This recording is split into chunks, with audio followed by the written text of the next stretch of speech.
तो सारे footballing world की निगाहें जिस इंटरव्यू के ऊपर थी वो फाइनली आ चुका है और काफ़ी कुछ रोनाल्डो ने बोला है, मेसी के बारे में बोला है, अपने फ्यूचर के बारे में बोला है, टेन हैग के बारे में बोला है, ग्लेजर्स के बारे में बोला है और प्रॉबेबल रिटर्न टू यूनाइटेड या फिर प्रॉबेबल डिपार्चर फ्रॉम यूनाइटेड उस पर भी डिस्कस किया है, वर्ल्ड कप के बारे में बोला है। तो एक एक करके उस चीज़ों को ब्रेक करेंगे, लेकिन सबसे पहले शुरुआत करेंगे मेसी वाले स्टेटमेंट के ऊपर। मेसी के बारे में जब पूछा गया, पीएस मॉर्गन ने जब उनसे पूछा तो रोनाल्डो ने यही बोला कि मेसी, रोनाल्डो और जिडान ऐसे 3 ही प्लेयर्स उन्होंने देखे हैं जो इतने लॉन्गर पीरियड तक खेले हैं और एक ही लेवल की एक्सपर्टीज़ पर खेले हैं। 16 साल तक रोनाल्डो और मेसी ने स्टेज साथ शेयर की है। एंड एक और बहुत ही ब्रेकिंग खुलासा किया है रोनाल्डो ने, उन्होंने रूल आउट नहीं किया पीएसजी वाला मूव, वो शायद पीएसजी जा सकते हैं। और पीएसजी जाने के पीछे जो उन्होंने स्टोरी भाई जनरेट की है ना, वो शायद मैड्रिड फैंस को भी काफ़ी ज़्यादा अट्रैक्ट करे। एम्बापे टू रियल मैड्रिड वाली जो डील थी वो फाइनलाइज नहीं हो पाई थी इस समर में and Mbappe decided to stay. But Ronaldo ने ये कहा है कि अगर Mbappe to Real Madrid materialize हो जाता है तो इस चीज़ की प्रोबेबिलिटी, पॉसिबिलिटी वो रूल आउट नहीं करेंगे that he might be joining PSG. And फिर नेमार, मेसी और रोनाल्डो एक साथ एक ही क्लब में आपको खेलते दिखेंगे। तो सोचो, बैलेंडोर पोडियम पे एक बार जब ये तीनों थे तो उस बार कितनी हाइप थी। और अगर ये तीनों, मैं तो कह रहा हूँ तीनों छोड़ दो यार, रोनाल्डो मेसी भी अगर एक टीम में खेल गए तो पूरा फुटबॉलिंग वर्ल्ड पागल हो जाएगा। लेकिन इसके अलावा चलते हैं भाई अगले उस पे जो शुरुआत हुई थी पूरे इंटरव्यू की, और वो था रोनाल्डो ने प्री सीज़न टूर नहीं किया था। प्री सीज़न टूर में ना जाने का रीज़न क्या था और उसके बाद जो क्लब का रिस्पॉन्स था वो क्या था। तो रोनाल्डो ने बोला कि मेरी बेटी जो न्यूबॉर्न बेबी थी उसको ब्रोंकाइटिस हुआ था और इस वजह से मैंने प्री सीज़न टूर मिस किया था। मैंने ये चीज़ क्लब को बताई, क्लब अथॉरिटीज़ को बताई और क्लब अथॉरिटीज़ ने उस चीज़ को सुना तो समझा तो एग्री भी कर लिया, लेकिन उनका रिस्पॉन्स जो था वो काफ़ी डिसहार्टनिंग था। They were not fully convinced, they thought that I am trying to make a scene और यहाँ पर मुझे एक्स्ट्रा लीव चाहिए और इसीलिए मैं अपनी बेटी को यूज़ कर रहा हूँ उस तरीके से। एंड अगर क्लब ने ऐसा किया है तो बहुत ही इमेच्योर, इनह्यूमन बिहेवियर है ऑन देयर एंड। और मैं चाहता हूँ कि क्लब इस चीज़ को आगे क्लैरिफाई करे या कन्फ्रंट करे कि उन्होंने ये किया है या नहीं किया है। बट अभी जब तक वो लीगल टीम प्रिपेयर कर रहे हैं, लीगल एक्शंस प्रिपेयर कर रहे हैं, तब तक वो शायद ये चीज़ नहीं करेंगे आके। उसके बाद टेन हैग के बारे में कहा गया कि टेन हैग का क्या रिस्पॉन्स था जब वापस आए। तो टेन हैग ने आपको शुरू में मौके नहीं दिए, उन्होंने कहा कि फिटनेस नहीं है, प्री सीज़न टूर नहीं करके आए हैं। तो रोनाल्डो ने कहा हाँ, और उस चीज़ से मैं एग्री भी करता हूँ कि मैं उतना ज़्यादा मोटिवेटेड नहीं था जब मैं आया था because of certain reasons and मुझे टाइम चाहिए था अपने आप को फिट करने का। जो चीज़ मैंने एग्री भी की, मैंने फिटनेस लेवल इम्प्रूव किया, लेकिन विद टाइम मैंने फिटनेस भले ही इम्प्रूव की लेकिन मेरा गेम टाइम नहीं उस तरीके का मुझे मिल रहा था जैसा मैं सोच कर आया था या मैं डिज़र्व करता हूँ। और वो फ्रस्ट्रेशन मेरी ग्रो होती चली गई। टेन हैग ने पर्दे के पीछे कुछ और किया, न्यूज़ मीडिया के सामने कुछ और बोला और उसकी वजह से फिर जो मेरे और टेन हैग के बीच का रिलेशनशिप था वो काफ़ी ज़्यादा ख़राब हो गया। और टेन हैग ने उनकी रिस्पेक्ट नहीं की जब टेन हैग ने उनको स्पर्स वाले गेम में 3 मिनट रहते आने बोला पिच के ऊपर। पीएस मॉर्गन ने ये सवाल रखा था बेसिकली। और इस पूरे इंटरव्यू की जो सबसे मुझे ख़राब बात लगी ना, वो ये थी कि ये इंटरव्यू दिया गया पीएस मॉर्गन को। अगर ये इंटरव्यू किसी और इंसान को दिया जाता तो शायद इस इंटरव्यू के पूछे गए क्वेश्चंस कुछ और होते, आंसर करने का तरीका कुछ और होता, क्योंकि Piers Morgan was trying to feed Ronaldo with the words. चाहे वो मेसी वाला जो शर्ट सेल वाला सीन हो या फिर वो रैल्फ रेनिक वाला स्टेटमेंट हो या फिर वो टेन हैग वाला स्टेटमेंट भी हो। तो यहाँ पर टेन हैग के बारे में जब पीएस मॉर्गन ने कहा कि सिटी वाले गेम में 6-3 वाले टाइम पर आपको नहीं उतारा, he said it was out of respect for your legacy, for your career. और फिर स्पर्स वाले गेम में आपने ये चीज़ की। तो रोनाल्डो ने कहा आई वॉज शॉक्ड कि in one game you are saying this and the very next game आप मेरे साथ ऐसा कर रहे हो। तो इस वजह से मैं फ्रस्ट्रेट होकर चला गया टनल में और उसके बाद मैं क्लब बेसिकली ओल्ड ट्रैफर्ड छोड़ के चला गया, जो मेरे एंड पर काफ़ी गलत था। और उसके लिए मैं रोनाल्डो को क्रिटिसाइज़ आज भी करता हूँ और उस टाइम भी किया था मैंने कि रोनाल्डो ने वो चीज़ नहीं करनी थी, क्योंकि आप रैशफोर्ड नहीं हो, आप सेंचो नहीं हो, आप कोई और प्लेयर नहीं हो, यू आर क्रिस्टियानो रोनाल्डो। आपसे आपका क्लब, आपके फैंस ये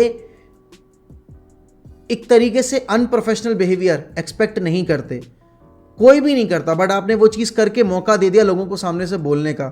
और फिर उसके बाद जब आपको 3 गेम का सस्पेंशन मिला, तब आपने क्लब से अपोलोजाइज, फैन से अपोलोजाइज किया, आपने टीममेट से अपोलोजाइज किया, लेकिन आपने मैनेजर से अपोलोजाइज नहीं किया। अब उसकी मैं वजह समझ सकता हूँ कि वो जिस तरीके का, एक तरीके से आप ये कह सकते हो कि टेन हैग ने डिमांड रखी उनके आगे कि 3 मिनट रहते आ जाओ फील्ड पे, उससे वो निराश थे, गुस्सा थे। But at the same time manager manager ही होता है, प्लेयर प्लेयर होता है। मैनेजर को रिस्पेक्ट आपको देनी पड़ेगी, और हाँ, मैनेजर को भी रिस्पेक्ट आपको देनी पड़ेगी, मतलब मैनेजर भी आपको रिस्पेक्ट देगा। ऐसा नहीं है कि सिर्फ एक ही तरफ से चलेगी ये सिचुएशन, क्योंकि ताली कभी एक हाथ से नहीं बजती। एट द सेम टाइम ये पहली बार जब रोनाल्डो ने टनल में वॉकआउट किया था या फिर वो स्टेडियम छोड़ के चले गए थे। रायो वैलेकानो जो आपका प्री सीजन वाला गेम था, उस गेम में भी रोनाल्डो ने ऐसा ही किया था, और उस टाइम पर सबने जस्टिफाई करने की ये कोशिश की थी कि 8 बाकी और प्लेयर्स थे जो कि क्लब छोड़ गए थे, इतना क्या बात का पतंगड़ बन रहा है। लेकिन आज तक कोई चीज़ एक्सेप्ट करने को तैयार नहीं है कि वो 8 प्लेयर्स जो क्लब छोड़ के गए थे उस दिन स्टेडियम छोड़ के, वो उस मैच डे में स्क्वाड का हिस्सा नहीं थे, रोनाल्डो थे। तो ये इम्पैक्ट डालता है, और कहीं ना कहीं एक राइट एग्जाम्पल सेट करने के लिए ही कि कोई भी प्लेयर जो है वो रूल्स एंड रेगुलेशंस के अगेंस्ट नहीं जा सकता, चाहे वो रोनाल्डो हो, चाहे वो कोई भी हो। और अगर जो पनिशमेंट मिली थी चेल्सी के अगेंस्ट वो जस्टिफाइड नहीं थी, तो रोनाल्डो ने इससे पहले किसी और क्लब में ये चीज़ नहीं की थी। और हाँ, उसमें आप ब्लेम कर भी सकते हो कि वो ऐसा ट्रीटमेंट किसी और क्लब में हासिल भी नहीं किया था, बट कोई अगर ऐसा कर रहा है, चाहे वो मेसी हो, चाहे वो रोनाल्डो हो, चाहे वो कोई भी प्लेयर हो, उसको पनिशमेंट मिलेगी, वो लेजिट है। बट उसके बाद अब मैं एक चीज़ तो दावे के साथ कह सकता हूँ कि रोनाल्डो का career at United is over. He has played his last game for Manchester United. I don't think he will continue at United. उन्होंने एक चीज़ बोली है कि I don't know about my future right now, I might return back to Manchester, I might not return back to Manchester, but I will always love Manchester United as a club, and I will always love the fans of Manchester United because they have always backed me, they have always supported me through thick and thin, and that is why वो मेरे जो feelings हैं individuals को लेकर वो भले ही harsh हों, जो मेरी ओपिनियंस हैं ओनर्स को लेकर वो भले ही हार्श हों, बट फैंस के अगेंस्ट और क्लब के अगेंस्ट मेरे मन में कुछ भी नहीं है। अब सबसे मेन मुद्दा इस पूरे इंटरव्यू का था ग्लेजर्स के बारे में, जो कि अभी तक किसी प्लेयर ने नहीं कर पाया था, जो कि अभी तक किसी ऑफिशियल ने नहीं कर पाया था, वो रोनाल्डो ने करके दिया। Ronaldo was very very very blunt in his statement. उन्होंने ये बोला कि जब तक ग्लेजर्स हैं तब तक ये क्लब आगे नहीं बढ़ सकता, इंफ्रास्ट्रक्चर वाइज, टेक्निकलिटी वाइज, आप चाहे वर्किंग कल्चर की बात करो या फिर आप ओवरऑल क्लब प्रोजेक्ट डेवलपमेंट या क्लब डेवलपमेंट की बात करो, क्योंकि इस पॉइंट ऑफ टाइम पे आपके आर्सेनल, सिटी, चेल्सी, लिवरपूल आपसे बहुत आगे हैं, एंड यूनाइटेड का जो पहिया है समय में वो वहीं सर एलेक्स वाले टाइम पे रुक चुका है, डेविड गिल के जाने के बाद, सर एलेक्स के जाने के बाद। और उसके बाद से कोई भी फुटबॉलिंग ब्रेन्स इस क्लब में काम नहीं कर रहे हैं, और there is a certain reason why United is not the club where they should be at the moment. और अगर ऐसा ही चलता रहा तो ये आगे आने वाले टाइम में भी सक्सेस नहीं देख पाएंगे।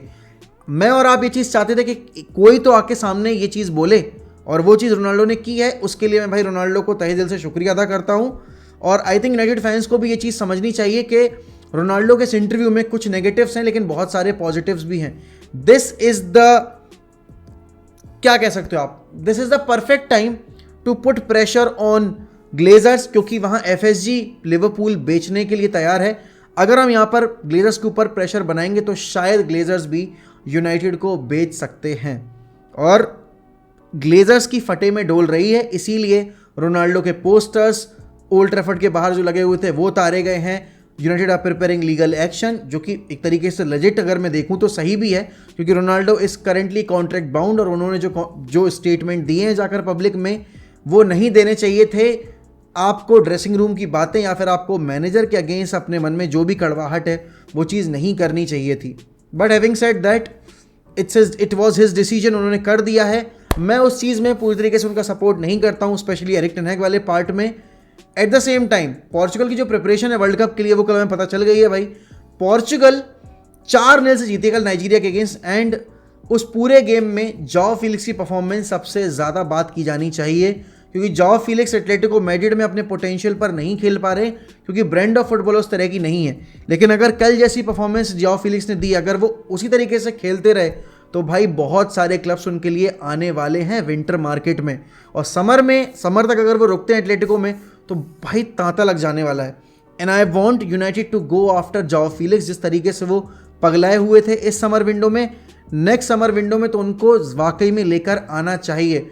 पोटेंशियल बहुत ज़्यादा है। लिंकअप अगर आप देखो, आज जो आपने देखा है ब्रूनो, डेलो और जॉ फिलिक्स के बीच में, वो काबिल तारीफ था। एंड पोर्चुगल धीरे धीरे कहीं ना कहीं उस मिक्स में आती दिख रही है, जहां वो अपने आप को प्रिपेयर करके आए हैं इस बार वर्ल्ड कप से पहले। बट हाँ, it was not a world cup game, ये एक फ्रेंडली गेम था, उतना प्रेशर नहीं था। वर्ल्ड कप में जब आप घाना के अगेंस्ट अपना सफ़र शुरू करोगे, तब आप किस लेवल का परफॉर्मेंस दोगे, वो एक टॉकिंग पॉइंट होगा। बाकी तो पोर्चुगल का स्क्वाड में इतना ज़्यादा डेप्थ है कि जिसकी कोई, अगर मैं कंपेयर करूं तो कम ही स्क्वाड है जो उतने डेप्थ वाले हैं। हाँ, एक अपडेट मेसी के रिगार्डिंग भी है, अर्जेंटीना स्क्वाड के रिगार्डिंग, कि आपके जकिन कोरिया भी इंजर्ड हो गए हैं और आपके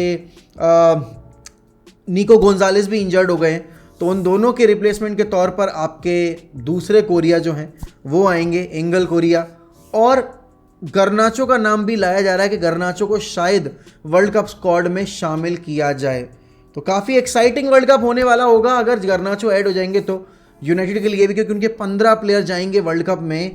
और रोनाल्डो के साथ अगला क्या कौन सा डिसीजन आएगा यूनाइटेड का, वो अब हमें वर्ल्ड कप के बाद पता चलेगा। लेकिन रोनाल्डो कौन से क्लब में जाएंगे, ये देखने वाली बात होगी। ऑल्सो एक और चीज़ रोनाल्डो ने बोली उस इंटरव्यू में, वो ये था कि उनके पास ऑफर्स थे उस विंडो में, और उनके पास 350 मिलियन का ऑफर था सऊदी अरेबिया से, लेकिन उन्होंने वो रिजेक्ट किया बिकॉज इतनी जल्दी वो यूरोप नहीं छोड़ना चाहते हैं। लेकिन एक चीज़ मैं यहाँ पॉइंट आउट करना चाहता हूँ, रोनाल्डो ने बोला कि he wanted to stay, he was motivated season के शुरुआत में। At the same time his agent was searching for the new club. तो ये कोई डिनाई नहीं कर सकता कि Ronaldo also wanted a way out of Manchester, because he is an ambitious player. United were not playing in the Champions League and he wanted to play in the Champions League, और उनका agent वो चीज़ कर रहा था, चाहे वो Chelsea वाले links हो, चाहे वो नेपोली वाले लिंक्स हो, चाहे वो आपके स्पोर्टिंग वाले लिंक्स हो। बट हाँ, वो अनरियलिस्टिक लिंक्स जो डाले गए एटलेटिको मैड्रिड से और बाकी क्लब से, वो काफ़ी ज़्यादा बेवकूफ़ी भरे थे, उससे मैं एग्री नहीं करता। बट ऐसा नहीं था कि रोनाल्डो क्लब छोड़ के नहीं जाना चाहते थे। एंड इवेंचुअली ये इंटरव्यू देने का रीज़न ही ये है that he wants to move out of Manchester. एक चीज़ उस पूरे इंटरव्यू के एंड में उन्होंने बोली, वो ये थी कि अगर मेरे जाने से यूनाइटेड अपने पैरों पे खड़ी हो पाएगी और यूनाइटेड अगर अपने क्लब प्रोजेक्ट को आगे बढ़ा पाएगी, तो उससे मुझे कोई इशू नहीं है। I will be the happiest person. मैं अपने रास्ते, यूनाइटेड अपने रास्ते, और हम अपने अपने रास्ते जाकर अपने लिए सक्सेस हासिल कर सकते हैं। बट आपका क्या ओपिनियन है कल के इंटरव्यू को लेकर, आप मुझे बताइए कमेंट सेक्शन में।